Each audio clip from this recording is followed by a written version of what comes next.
Mais en tout cas, j'allais dire ce en même temps, alors c'est la voix de son maître, hein, d'une certaine manière, de Jean-Noël Barrot.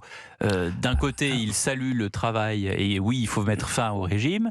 Et d'un autre côté, il dit bah, ça aurait mérité. D'un autre côté, vu les dernières attitudes de Donald Trump envers Emmanuel Macron, Exactement. Non, je pense qu'il y a, un différent sur voilà. les affaires du Groenland, Ouais. les affaires de l'OTAN. Donc en ce moment, la relation I saw entre... Emmanuel with his new sunglasses. What the hell was that? For sure. Non mais quand on voit quand même je singe évidemment Donald Trump, enfin c'était la Ah non, énième moquerie mais de c'est Donald insupportable, Trump envers Emmanuel Macron. C'est insupportable. N'était-il pas évident que le président américain n'allait pas forcément, même s'il eût été Alors, et en plus, il y a un vrai divorce politique, mais ensuite, il y a cette affaire du discours sur la dissuasion. Parce que le discours sur la dissuasion avancé, on va parler, c'est aussi en raison du sentiment qu'on a que Trump est en train de nous lâcher. De lâcher l'OTAN, alors que je pense que c'est pas le cas. Mais voilà. Donc oui, il y a un grand différent. Donc on n'allait pas suivre Trump dans une aventure folle. Donc on l'a pas condamné, mais on s'en est éloigné. Qu'est-ce qui est en train de se dire là à l'Élysée, 20h15 commencement, il est 20h38, depuis à peu près, on va dire 15-20 minutes. Qu'est-ce qu'ils peuvent se dire les représentants, les ressortissants, les ministres autour du président de la République? Alors le Conseil de défense, il sert à recaler, à repréciser les priorités qui ont été fixées dans le premier. Vous vous souvenez, c'est le troisième de la série 1. Alors, le premier, c'était les priorités, c'était la question de l'évacuation de ressortissants, 400 000 dans 10 pays, ça va pas être simple à évacuer, hein, ça c'est même pas possible. Donc comment on les aide par contre à quitter le pays dans les meilleures conditions le plus tôt possible? Ils sont dans une zone de guerre. Ils sont dans une zone de guerre, dans une zone dans laquelle ils peuvent prendre un drone tous les matins, à tout moment. Bon, donc c'est une question évidemment, et jamais ont été confrontés à un sujet de cette ampleur, dans ce domaine. Ça, c'est le premier sujet. Après, il l'a précisé, c'était la sécurité donc, de nos ressortissants, la sécurité de nos sites militaires. On a 5 sites militaires dans la région. Alors, 2 vraiment centraux dans l'opération. Le premier, c'est les forces françaises aux Émirats Arabes Unis, un peu moins de 1000 personnes, une base aérienne avec des Rafales, un régiment mixte cavalerie blindée, une base navale qui a été touchée, et donc tout ça, la base aérienne et la base navale a été touchée. Nous avons une base en Jordanie avec des Rafales qui est là depuis 2014, maintenant ça fait combien, 11 ans, 12 ans bientôt, qu'on opère, que nos Rafales vont frapper ce qui reste de Daesh, mais qui entraîne également l'armée de l'air irakienne, la nouvelle armée de l'air irakienne. On a Djibouti, si jamais les Houthis se réveillent, Djibouti est en première ligne. Et puis là, on a constaté qu'avec le Hezbollah, notre finule, notre malheureuse finule, qu'on a laissée là-bas avec beaucoup de courage pour les soldats de la finule, ils se retrouvent à nouveau entre les combats, entre le Hezbollah et ils voient passer les bombes au-dessus de leur tête. Jean-Claude Dessier. J'en viens à la guerre en Iran. Est-ce que vous pensez quelle est votre conviction, vraie de vraie, sur l'avenir du régime? Est-ce que vous pensez que sa chute est inéluctable?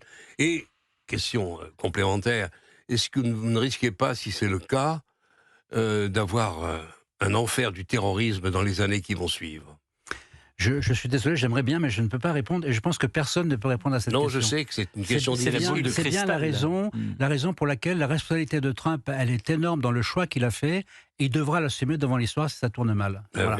Y compris, on a vu la question de Jean-Claude est légitime dans le sens où le ministre de l'Intérieur a demandé effectivement d'être vigilant. Il a demandé au préfet. C'est vrai que c'est difficile de prévoir l'avenir. Mais malgré tout, la situation n'est pas la même qu'en Irak. Ce qui m'interroge, en fait, c'est de voir en fait que il va y avoir de toute façon un basculement parce que les chiites qui étaient déjà en minorité, là, il y a un nouveau régime chiite qui tombe. Ça va être intéressant de savoir en fait ce qui va se passer. Est-ce qu'il va y avoir une reconfiguration? Est-ce que ça va... Parce qu'un régime qui tombe comme ça, il y aura forcément un appel d'air. Alors est-ce que c'est en effet la Turquie qui va un peu se repositionner? Est-ce que la Russie va se réveiller? Mais je pense qu'elle est un peu embourmée d'un autre côté. Mais c'est assez intéressant de se poser aussi la question, c'est-à-dire d'un point de vue civilisationnel. Il y a aussi le croissant chiite qui s'effondre et je ne sais pas si ça risque d'avoir des impacts profonds en fait sur la géopolitique et même, j'ai presque envie de dire, sur la culture de l'ensemble de la région. Il y a 2 sujets. Il y a l'effondrement de l'Iran, oui ou non, et les conséquences de l'effondrement de l'Iran sur la recomposition, en particulier de l'acte chiite dans la région. Mais finalement, la force du peuple iranien, c'est qu'ils sont très, très, très largement en détestation de ce régime et qu'ils seront prêts à faire peut-être ce qu'un peuple soumis n'auraient pas été prêts à faire. Donc il va leur falloir beaucoup de courage, il va falloir les aider à avoir du courage. Mais la composition du corps social n'est pas la même du tout qu'en Irak. Donc c'est peut-être possible, ce qu'on n'a pas réussi à faire en Irak, on peut peut-être y arriver en tout cas, en Iran. Même si on ne sait pas ce qui se dit au Conseil de défense en ce moment, la France, et c'est le président de la République et chef des armées qui l'a annoncé tout à l'heure à l'île Longue, qui est un lieu symbolique pour les marins, puisque c'est là où c'est le sanctuaire de la dissuasion nucléaire, c'est là où sont parqués les sous-marins nucléaires lanceurs d'engins, les fameux SNLE. La France va augmenter le nombre de ses têtes nucléaires. Paris, Londres et Berlin vont travailler ensemble à des projets de missiles très longue portée. On écoute le président de la République. D'ores et déjà, les projets avancent. Pour ce qui est de la frappe dans la profondeur, l'Allemagne, le Royaume-Uni et la France, dans le cadre de notre initiative dite ELSA, vont travailler ensemble à des projets de missiles de très longue portée. Cela nous donnera de nouvelles options pour gérer conventionnellement l'escalade, à l'heure où les adversaires déploient technologies et armements nouveaux. À mesure que s'intensifiera le partenariat, d'autres projets, d'autres contributions verront le jour, dans un esprit de complémentarité et de souveraineté européenne. Souveraineté européenne, mais alors que diable, où est la souveraineté française? On en parle dans un instant sur Europe 1 avec le général Clermont, avec Jean-Claude Dacier et avec Ophélie Roch. À tout de suite.